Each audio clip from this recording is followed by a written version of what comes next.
vamos a ser testigos de la salutación que los niños de la catequesis del año 1992 hacían al ahora obispo de la diócesis de Cartagena-Murcia, don Javier Azagra Laviano.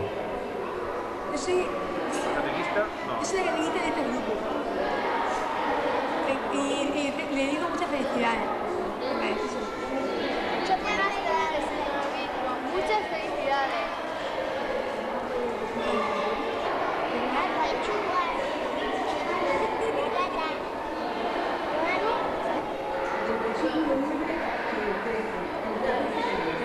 En otro grupo que está impartiendo la catequesis en las dependencias de la iglesia, en este caso en la sacristía de las ánimas, pues también van a saludar a don Javier.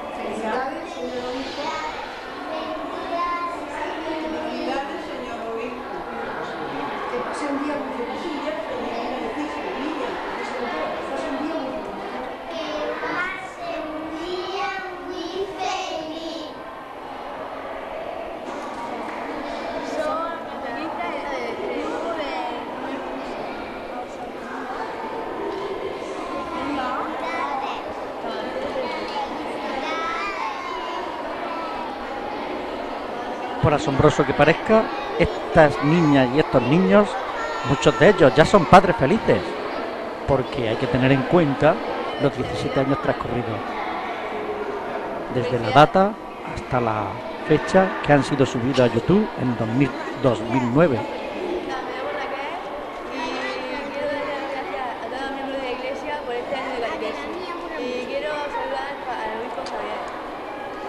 Me llamo Isa y me doy gracias a todos los miembros de la iglesia por este año de catequesis y por venir emocionante para los